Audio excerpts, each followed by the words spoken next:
अस्सलाम वालेकुम एवरीवन। आज के सेशन में हम लोग पाथफाइंडर टूल के बारे में जो है वो प्रैक्टिस करेंगे।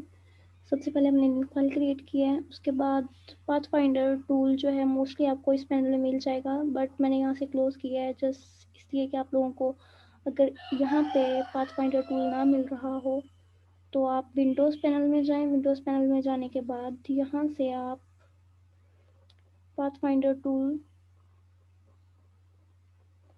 ये यहाँ पाथफाइंडर टूल के लिए जो शॉर्टकट की है वो shift plus control plus F9 है। आप शॉर्टकट की के ज़रिए भी इसे जो है वो ओपन कर सकते हैं। ये रहा पाथफाइंडर टूल। विंडोज़ पैनल में जाने के बाद आपने पाथफाइंडर टूल पे जब क्लिक किया तो आपके पास यहाँ पे ये विंडो ओपन हो जाती है। पाथफाइंडर टूल पैनल में आपको शेप मोड्स में यहाँ 4 आइकन नज़र आ रहे होंगे और यहाँ पे नीचे आपको 6 आइकन्स नज़र आ रहे होंगे। इन आइकन्स का क्या काम है, ये टूल्स क्या काम करते हैं, ये आज हम देखेंगे। सबसे पहले तो मैं आपको सबसे पहले हम शेप ड्रॉ करते हैं। मैं एलिप्स शेप जो है वो ड्रॉ कर लेती हूँ। इसे फिल कर लेते हैं किसी ऐसे कलर से जो कि हमारे आर्ट बोर्ड में पहले नहीं है, लाइक ब्लैक। ओके, अब हम एक और शेप ले लेते हैं, रेक्टेंगल टूल। इसको बिल्कुल सेंटर में इस तरह से ड्रॉ कर लेते हैं। सपोज कि हम इसमें से सिर्फ, अब हमारे पास ये 2 शेप्स जो हैं वो ड्रॉ हुई हैं। सपोज इसमें से हम सिर्फ ये हाफ पोर्शन जो है वो रखना चाह रहे हैं, हाफ सर्कल जो है वो रखना चाह रहे हैं और बाकी सर्कल को जो हम जो है वो कट करना चाह रहे हैं। अब हम इसे कितने तरीक़ों से कट कर सकते हैं, ये हमने जो पहले टूल्स डिस्कस किए हैं like delete anchor point tool, shape builder tool और काफ़ी तरीक़ों से हमने डायरेक्ट सिलेक्शन टूल, मतलब इस तरह से हम इनको जो है वो डिलीट कर सकते हैं। लेकिन सबसे ईज़ी वे जो है, मतलब आपने पहले नीचे सर्कल ड्रॉ किया, उसके ऊपर आपने ये शेप ड्रॉ किया, अब इसको जो है डायरेक्टली यहाँ से डिलीट करने का क्या तरीका हो सकता है वो हम देखते हैं आज पाथफाइंडर टूल के ज़रिए। पाथफाइंडर टूल के ज़रिए आप सबसे पहले ये देखें, यहाँ सेकंड वन जो है वो है माइनस फ्रंट टूल। उसके लिए जो है शॉर्टकट की है वो है Alt प्लस क्लिक। ठीक है, इससे क्या होगा कि इससे आपका जो फ्रंट शेप का जो एरिया है वो डिलीट हो जाएगा और जो ये वाला पोर्शन है ये आपके पास रह जाएगा। इस पर अब हम क्लिक करके देखते हैं, माइनस फ्रंट टूल। ये देखें, आपके पास सिर्फ ये पाथ बचा है, आपका बाकी पाथ बिल्कुल डिलीट हो चुका है। शेप बिल्डर टूल में करने से क्या होता, शेप बिल्डर टूल से आप सिलेक्ट करते और इसको इस तरह से मर्ज कर देते, उसके बाद आप इसे डिलीट कर सकते थे लाइक दिस। ये काम आप शेप बिल्डर टूल के ज़रिए भी कर सकते हैं, लेकिन इसका जो ईजीएस्ट वे मैंने आपको बताया वो पाथफाइंडर टूल के ज़रिए, जो कि कुछ इस तरह से है माइनस फ्रंट करने से। ठीक है, पहले इनको सिलेक्ट करना होगा दोनों को।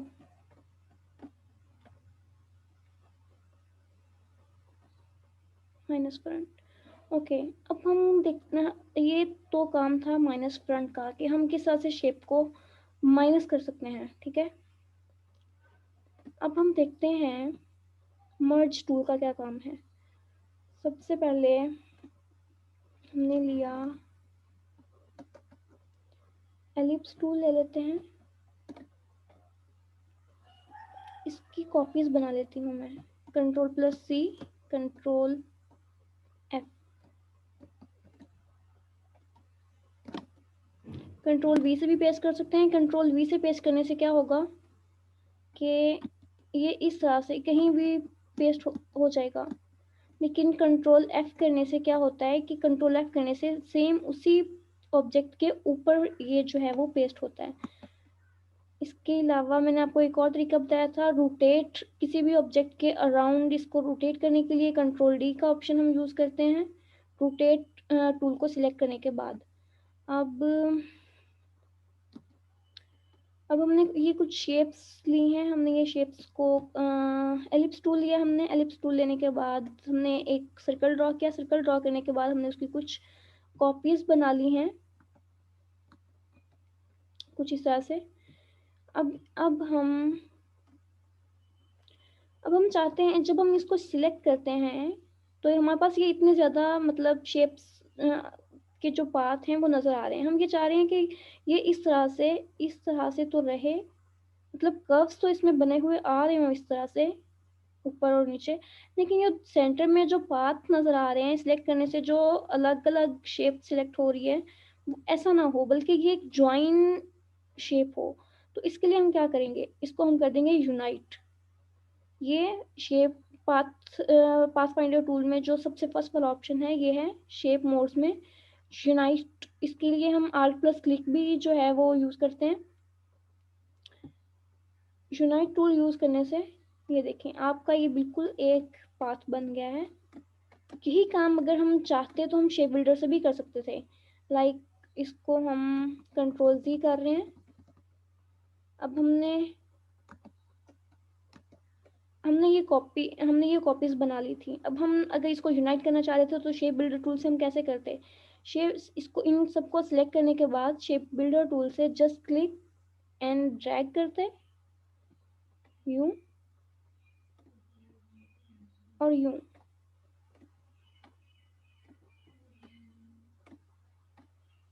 इस तरह से हमें जो कर्व्स रह गए थे जो यूनाइट नहीं हुए थे फर्स्ट टाइम में, हमें उन्हें दोबारा करना पड़ा, लेकिन इससे भी हमने ये काम कर लिया। लेकिन इससे आपके दूसरा तरीका जो मैंने आपको बताया वो है unite tool in pathfinder tool. Okay, तो आवर नेक्स्ट टूल इज,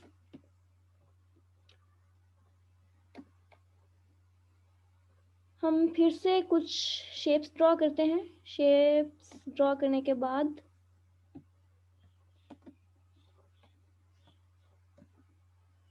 हम एलिप्स टूल लेते हैं। ओके, हमने एक सर्कल ड्रॉ किया, उसके बाद हमने एक और सर्कल ड्रॉ किया।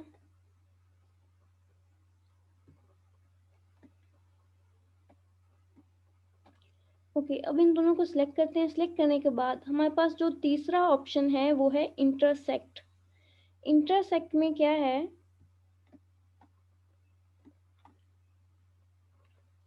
इंटरसेक्ट में ये किस चीज़ को जो है वो डिवाइड करेगा, जो हमारे पास दोनों सर्कल्स के इंटर दोनों सर्कल्स को जो इंटरसेक्ट कर रहा है, जो पाथ बन रहा है, ये उस पाथ को रखेगा, बाकी सबको ये कट कर देगा, डिलीट कर देगा, डिवाइड कर देगा।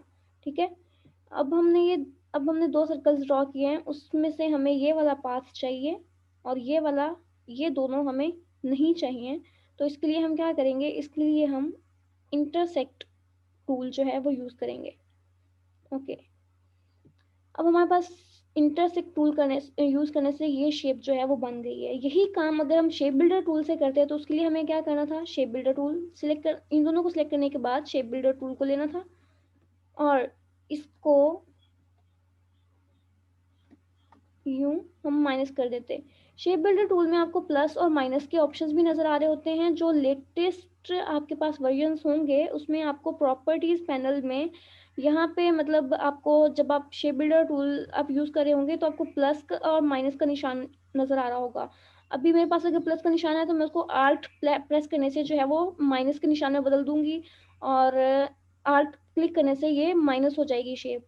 आप इसको इस तरह से आल्ट प्रेस करने से भी आप इस तरह से डिलीट कर सकते हैं और आप इसको जस्ट शेप में कन्वर्ट करने के बाद डिलीट बटन से भी आप इसको जो है वो कट कर सकते हैं। अभी मैंने इसको कैसे किया है, मैंने शेप बिल्डर टूल सेलेक्ट करने के बाद मेरे पास डिफ़ॉल्ट जो था वो प्लस का आ रहा था कि मैं इनको यूनाइट करने के लिए मेरे पास टूल था, लेकिन मैंने आल्ट क्लिक करने के बाद जो मैंने प्रोसेस क्या किया, मैंने आल्ट क्लिक किया और इस पर क्लिक किया है, ये सिलेक्टेड एरिया पे मैंने क्लिक किया तो ये जो है वो डिलीट हो गया है। तो मेरे पास क्या बचा ये, तो शेप बिल्डर टूल और ये सेम काम करते हैं लेकिन इनका प्रोसेस जो है वो, इनका जो मेथड है वो अलग है। अब इसको हमने जस्ट इस तरह से सिलेक्ट किया और हमने इंटरसेक्ट कर दिया।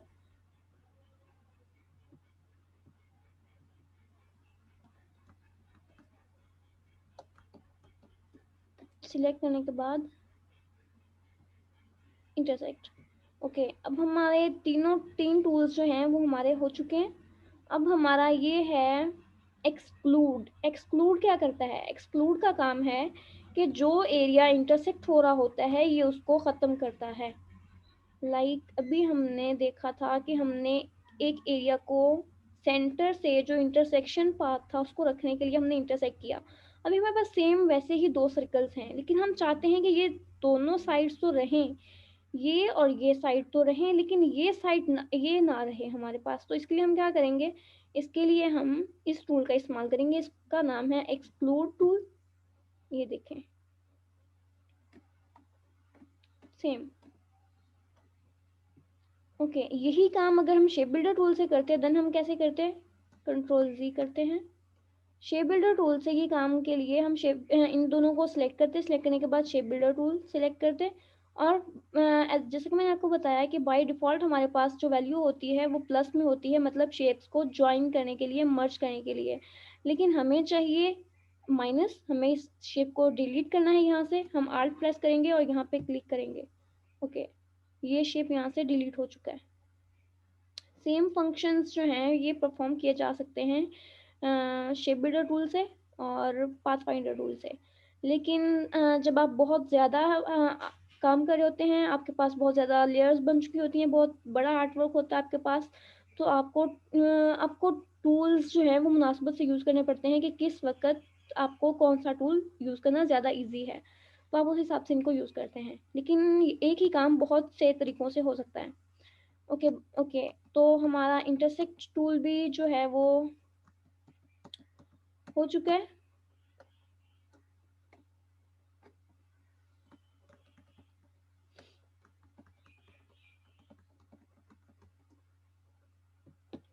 अभी हमने देखा कि इंटरसेक्शन टूल और डिवाइड टूल किस तरह से काम करते हैं।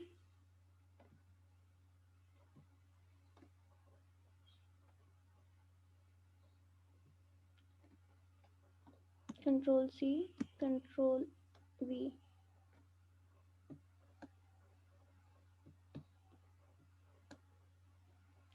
अभी हम देखेंगे माइनस बैक करने के लिए, मर्ज करने के लिए और डिवाइड करने के लिए बहुत ज़्यादा शेप्स में से हमें क्या करना होता है। ये हमारे पास जो पहला है वो है डिवाइड टूल, ये है ट्रिम टूल, ये मर्ज टूल, और ये है क्रॉप टूल, ये आउटलाइन, और ये है माइनस बैक। माइनस बैक जो है ये बिल्कुल इन्वर्स है हमारे इस माइनस फ्रंट टूल का। माइनस फ्रंट में हम क्या करते थे कि हम फ्रंट वाली शेप को डिलीट करते थे, माइनस करते थे माइनस फ्रंट से। लेकिन माइनस बैक से हम क्या करते हैं, माइनस बैक से हम जो हमारी बैक वाला शेप होता है, जो हमने शेप पहले ड्रॉ किया था, उसको माइनस कर देते हैं, और हमारे पास जो फ्रंट शेप होता है वो हमारे पास एग्जैक्ट पाथ जो है वो बच जाता है। हमने इन दोनों को सिलेक्ट किया, सिलेक्ट करने के बाद हमने माइनस बैक किया, तो हमने पहले कौन सा सर्कल ड्रॉ किया था, ये वाला। तो हमारा ये सर्कल जो है ये डिलीट हो जाएगा, और ये वाला जो है ये हमारे पास बाकी बच जाएगा इस तरह से। ये किस टूल से किया हमने, माइनस बैक से। यही काम हम शेप बिल्डर टूल से भी कर सकते थे। और यही काम आप इस तरह से भी कर सकते थे कि आप इस सर्कल को बैक पे रखते और इसे फ्रंट पे रखते और माइनस फ्रंट कर देते। ठीक है, ये आपके आर्ट वर्क के लेयर्स पे डिपेंड करता है कि आप कौन सा टूल किस वक्त किस मुनासबत से यूज़ करते हैं। उसके बाद हमारे पास अगेन दो लेयर्स हैं। हमारे पास है आउटलाइन। आउटलाइन क्या करेगा, फिल को डिलीट कर देगा और जस्ट आउटलाइंस रखेगा। ये देखिए इस तरह से कि हमारे पास जितना भी फील्ड एरिया था उसको उसने डिलीट कर दिया और हमारे पास सिर्फ आउटलाइंस बची हैं। राइट, अब हम देखेंगे क्रॉप टूल क्या काम करता है, और मर्ज टूल क्या काम करता है, और ट्रिम टूल क्या काम करता है। डिवाइड टूल में हमारे पास बहुत सी शेप्स हैं, लाइक हमने जिस तरह से ये बहुत से सर्कल्स हमने ड्रॉ किए थे।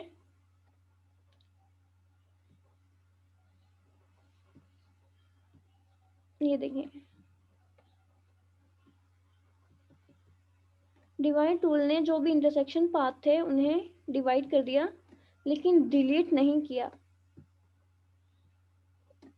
ये देखिए, जितने भी इंटरसेक्शन पाथ बन रहे थे उन सब शेप्स को डिवाइड कर दिया लाइक दिस। अब उसने एक हमारे जो था शेप से उसने हमें कितने सारे शेप्स दे दिए, ये ओके।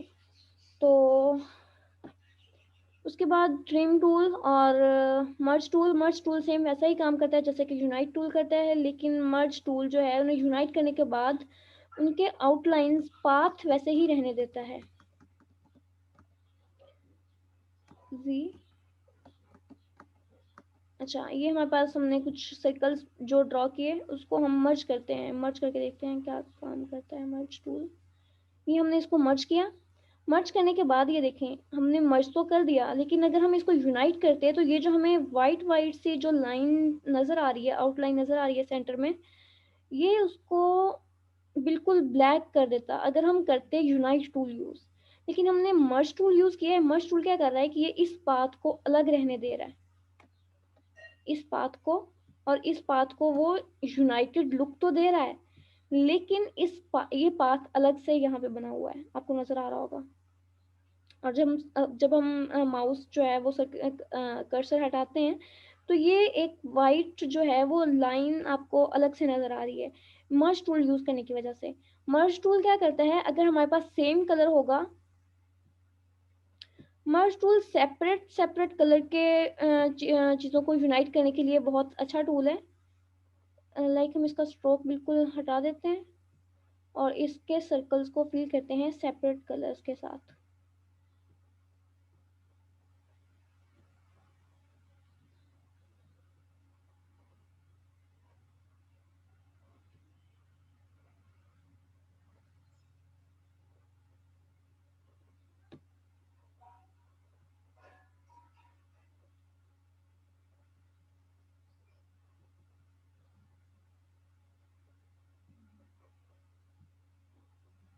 ओके, अब हम देखते हैं यूनाइट टूल यहाँ पे क्या काम कर रहा है।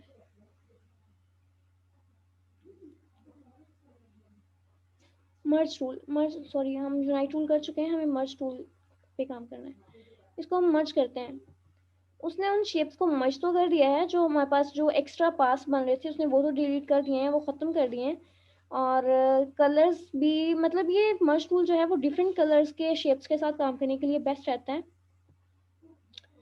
अब यहाँ पे ये इस सर्कल का जो इस तरह से जो पाथ बन रहा था यहाँ पे उसने उसको फ्रंट वाला येलो कलर के साथ मर्ज कर दिया। अब अगर हम इसको हटाएंगे तो ये देखेंगे येलो का वो जो पाथ था वो डिलीट हो चुका है।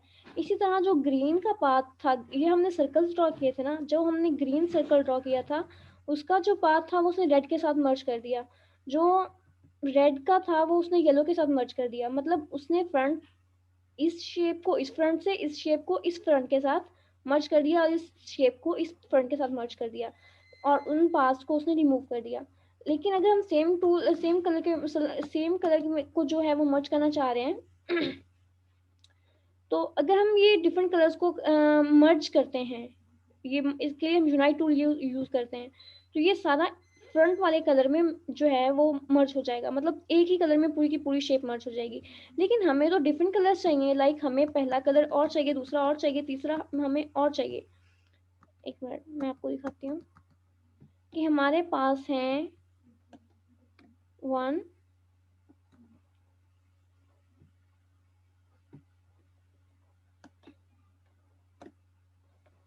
1 2 3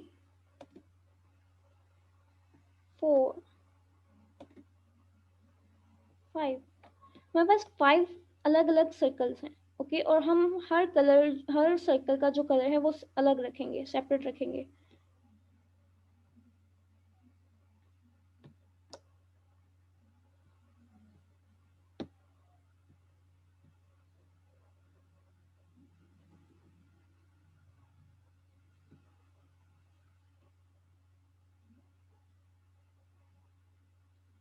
ग्रीन,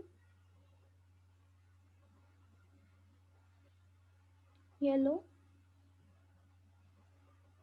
इसको हम ब्लैक रहने देते हैं। इसके इसके जो आउटलाइंस हैं वो मैं रिमूव कर रही हूँ। ओके, इसके हम एक बना लेते हैं copy, control C control V. अब हम देखेंगे कि मर्ज और यूनाइट और मर्ज टूल किस तरह से एक दूसरे से अलग हैं। ये काम तो एक ही कर रहे होते हैं, लेकिन अलग किस तरह से काम कर रहे होते हैं, इनका क्या फ़ायदा है, क्या डिसएडवांटेज है। अब देखें, हमारे पास ये अलग अलग कलर्स हैं। इसमें से हम हमारे पास जो इंटरसेक्शन जो पाथ बन रहे हैं, इतने ज़्यादा पाथ बन रहे हैं, हम चाह रहे हैं कि ये डिलीट हो जाए, हमारे पास सिर्फ एक शेप बचे और वो ये इस तरह का ये वाला शेप हो। ठीक है। और हमारे पास दूसरा जो है, हमारे पास दूसरे भी सेम हमारे पास डिफरेंट डिफरेंट कलर्स में हैं, लेकिन अब हम देखते हैं कि ये दोनों मर्ज टूल और जो है वो यूनाइट टूल अलग किस तरह से। अगर हम यूनाइट टूल से हम इनको यूनाइट करने की कोशिश करते हैं, एक ही शेप बनाने की कोशिश करते हैं, तो क्या होता है ये देखें। जैसे ही हमने यूनाइट टूल पे क्लिक किया, हमारे पास डिफरेंट कलर्स के जो सर्कल्स है, उसने उनको एक ही कलर में जो है वो चेंज कर दिया। मतलब उसने उसे यूनाइट तो कर दिया, एक ही शेप तो बना दिया, लेकिन कलर जो है उसका वो अलग अलग रखने की बजाय एक कलर कर दिया। हमें तो ऐसा नहीं चाहिए, हमें तो ये सारे कलर्स चाहिए। तो इसके लिए हम कौन सा टूल यूज़ करेंगे? उस शेप को मर्ज करने के लिए हम सिलेक्ट करेंगे और ये मर्ज टूल जो पाथ फाइंडर्स में नीचे जो टूल मर्ज टूल है, हम ये टूल यूज़ करेंगे। ये देखें, उसने हर सर्कल को तो अलग-अलग रखा, उसके कलर को भी अलग रखा, शेप भी बना दिया, लेकिन जो एक्स्ट्रा पाथ बन रहे थे उनको उसने मर्ज कर दिया, उनको डिलीट कर दिया। देखें, अब हम चाहें तो हम इन्हें अलग भी कर सकते हैं इस तरह से। सही।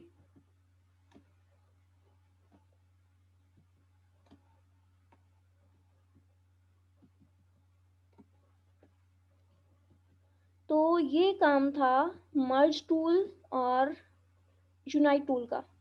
यूनाइट टूल क्या करेगा, शेप को यूनाइट तो कर देगा, लेकिन एक ही कलर में। डिफरेंट डिफरेंट कलर्स के अगर शेप हैं और उसको हम यूनाइट करना चाह रहे हैं, तो उसके लिए हमें मर्ज टूल का यूज़ करना पड़ेगा। ये बहुत अच्छा काम है मर्ज टूल का, कि वो इन कलर्स को अलग अलग रखता है और शेप को भी यूनाइट कर देता है। इसके अलावा मेरा ख्याल है कि आज के लिए ये टूल्स का सिर्फ यूज़ करना हमने सीखा, ये हमारे लिए काफ़ी है। बाकी इसका जो है वो हम नेक्स्ट क्लास में करेंगे। Thanks for watching. Good bye.